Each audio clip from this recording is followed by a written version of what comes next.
Bonjour, c'est Paul Peixoto du blog L'Arbre à Bien-être. Je suis heureux de te retrouver dans ce nouveau podcast intitulé Covid-19, kit de survie pour hypersensibles, mais pas seulement.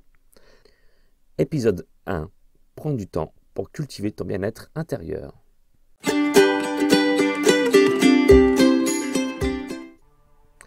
Alors, il y a tellement de choses à dire sur le sujet que j'ai décidé d'en faire plusieurs épisodes composés de différentes thématiques comme l'entretien de son corps, de son cerveau, la spiritualité et l'organisation.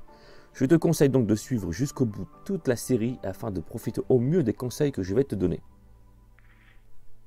Et voilà, nous y sommes. Les événements dont je t'ai déjà parlé dans certains de mes articles antérieurs se dévoilent dès à présent comme jamais auparavant. Et ce n'est pas forcément une partie de plaisir, notamment pour les hypersensibles comme moi et sûrement comme beaucoup d'entre vous. Il m'était donc important de faire une publication sur le sujet, car ce n'est plus une tempête que nous vivons, mais le début d'une tornade que beaucoup d'hypersensibles vont vivre comme un typhon. Je vais donc te donner dans cette publication des conseils pour t'aider à traverser ce typhon sans trop de casse, mais surtout des conseils pour te préparer à ce qui vient après, car ça va être violent pour de nombreuses personnes.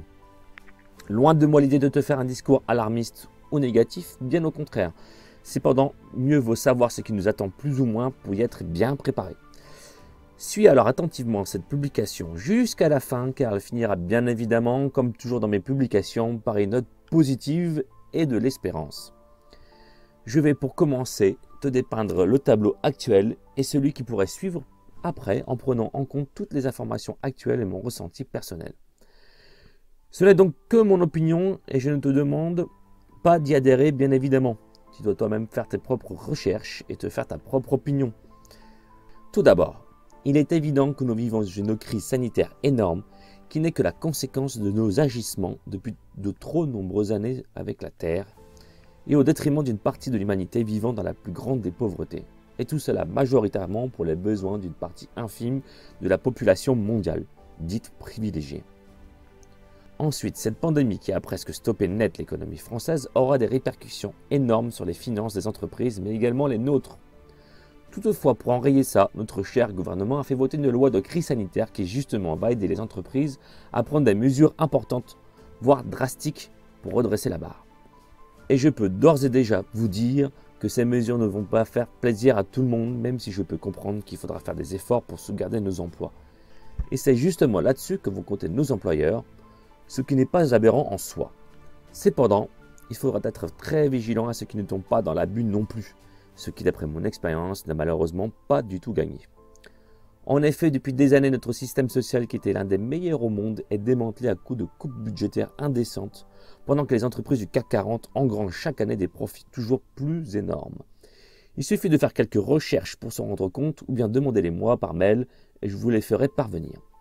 Résultat, des hôpitaux avec du personnel soignant n'ayant plus de moyens, au bord de l'implosion, un système social en destruction livré en pâture aux puissants dans notre pays, une pauvreté qui explose, un système éducatif en perdition. Enfin bref, une catastrophe pour notre pays, alors que le principe social énoncé par l'ancien ministre Ambroise Croizat en 1945 lors de la création de la sécurité sociale était justement de permettre à chacun de faire face à tous les événements ou aléas de la vie, que la retraite ne soit plus l'antichambre de la mort, mais une nouvelle étape de la vie. La socialisation des richesses où tous cotisent suivant leurs moyens pour recevoir suivant leurs besoins. Bref, la Sécu est le plus gros et le plus beau système social et économique au monde, enfin, l'été. Attention, je ne vais pas rentrer ici dans un débat politique, mais il était tout de même important d'avoir ces informations en tête pour bien intégrer ce que je vais t'expliquer par la suite. Ce démantèlement accéléré depuis plusieurs années et encore plus avec les dernières élections présidentielles va se poursuivre avec les conséquences de la pandémie qui cache l'arbre derrière la forêt. En effet, il se cache derrière cette catastrophe sanitaire une très grosse crise économique, bien pire que celle de 2008. D'ailleurs, qui ne nous dit pas que le manque de mesures rapides du gouvernement contre le Covid-19 ne servirait justement pas à abreuver une fois de plus les plus grosses sociétés à coups de milliards trouvés comme par enchantement, alors qu'il n'y avait jamais rien eu pour les hôpitaux.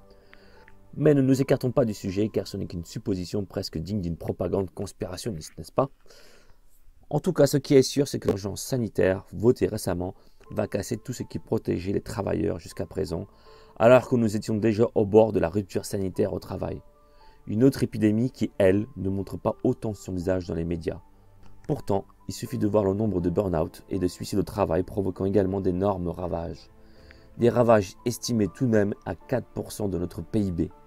Entre parenthèses, cela comporte des burn-out, des accidents de travail, maladies professionnelles, suicides au travail.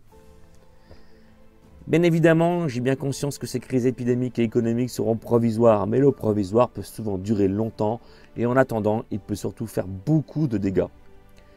Il nous faut alors être prévoyants de ce côté-là, nous protéger au maximum en espérant que tout se passe finalement plutôt bien. En gros, limitons la casse et ce plus particulièrement quand on est hypersensible. Après vous avoir dépeint ce tableau assez sombre de la situation et de ce qui viendrait éventuellement, voici une bonne nouvelle. Qu'y a-t-il alors comme meilleur moment que celui que nous vivons aujourd'hui en confinement pour justement faire le plein d'outils qui nous serviront à mieux passer ce qui vient? C'est une excellente opportunité qui nous est donnée déjà pour nous détoxifier de cette société malade, mais aussi pour renouer avec les principes de solidarité et de fraternité au sein de notre famille, mais également avec nos voisins, collègues de travail et l'humanité. Il est toutefois important de préciser que ces outils ne sont pas uniquement essentiels aux hypersensibles, bien au contraire. Tout le monde peut les utiliser pour développer et renforcer sa santé et ses capacités. Aussi, retiens bien que non seulement je vais te donner des outils simples et efficaces, mais également des conseils importants pour bien t'occuper durant ce confinement qui au passage risque d'être long. Cultive ton bien-être intérieur. Prends du temps pour toi dans un coin de ton logement ou dehors si tu peux, au moins 3 heures par jour. Entre parenthèses, en 3 fois c'est bien aussi. Nous avons tous nos petits singes dans la tête qui ne font que ressasser nos problèmes, surtout ceux qui n'existent pas encore. Et à force de marteler, il arrive un moment où il crée des tensions en toi qui alors toucheront inévitablement les personnes avec qui tu vis. Il est donc primordial que tu t'isoles pour exprimer tout cela et te ressourcer. Pour cela, voici ce que tu peux faire. Exprime ce que tu ressens en écrivant, criant si besoin. Voir la vidéo en lien. Médite ou alors pose-toi sur un bon fauteuil et écoute de la musique relaxante. C'est aussi une manière de méditer si tu te concentres bien uniquement sur la musique. Voir le lien en tuto. Lève-toi et chante, c'est un moyen super efficace pour exprimer ce que tu ressens. Si tu es triste, chante une chanson triste qui reflète ce que tu ressens. Si tu es en colère, écoute une musique rock et défoule-toi par la même occasion en dansant. Enfin, je pense qu'avec ça, tu as compris le principe.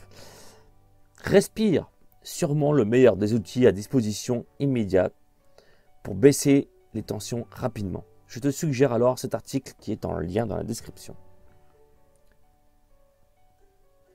Visualise. Quel magnifique outil. Sûrement un de mes préférés qui m'a beaucoup aidé dans ma vie. Avec lui, fini le confinement. Tu peux aller où tu veux, mais pour cela, il faut travailler ton imagination. J'ai alors une astuce pour ça. Sélectionne sur le net des vidéos de paysages ou autres qui te font du bien. Imprime-les dans ton imagination et après, ferme les yeux et envole-toi. C'est magique.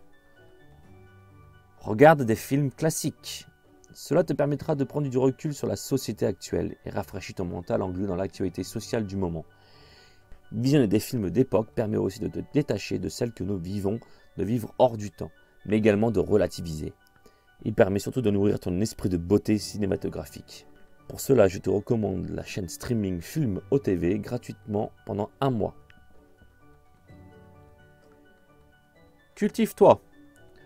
Je te donne ici une petite liste de livres qui t'aidera à développer ta spiritualité et à éveiller ta conscience, mais pas seulement. Lis des romans initiatiques car ils te permettent de te projeter hors du temps sur ton propre chemin initiatique que nous renvoie le héros.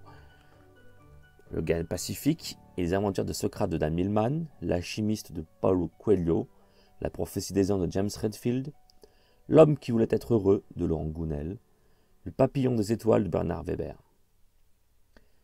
Du développement personnel.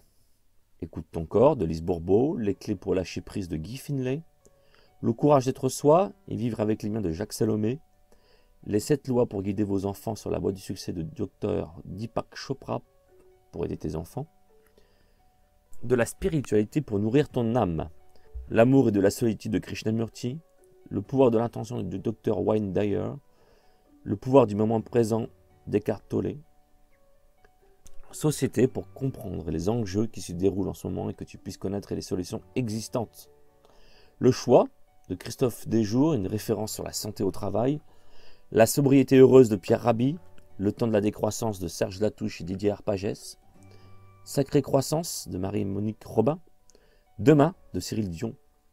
A noter que les deux derniers sont également disponibles en vidéo. Et puis celui-ci pour cultiver son propre potager, si tu le peux bien sûr, de manière intelligente et efficace. Le guide pratique du potager en carré de Anne-Marie Nagelsen. Celui-ci te donnera l'envie de faire le métier de tes rêves, l'art de ne pas travailler de Ernie Zelensky. Et le dernier pour ta culture générale, l'encyclopédie du savoir relatif et absolu de Bernard Weber. Et en complément, je te donne le lien d'un site avec une liste de plus de 200 films spirituels et ou éveilleurs de conscience, que je te mettrai en lien, bien sûr. Cette liste n'est pas exhaustive, bien sûr, mais elle te donne déjà quelques pistes pour te ressourcer un peu et surtout pour éveiller ta conscience. Prendre du temps est un principe de vie qu'on devrait tous se donner, même en période normale. Chose que peu de personnes font, et c'est bien dommage, car ça éviterait bien des problèmes dans ce monde, et surtout avec ceux qu'on aime. Voilà, cette première partie est terminée, j'espère qu'elle t'a plu et surtout aidé. Si c'est le cas, n'oublie pas de le partager avec ceux que tu aimes et laisse-moi un petit commentaire si tu désires compléter cet article ou tout simplement échanger sur le sujet. Je te dis à bientôt pour la deuxième partie de cette publication où nous verrons comment bien s'occuper de son corps en plein confinement pendant cette crise sanitaire. Prends soin de toi et des tiens et sois le transformeur de ta vie. C'était Paul Pexoto du blog L'Arbre à Bien-être.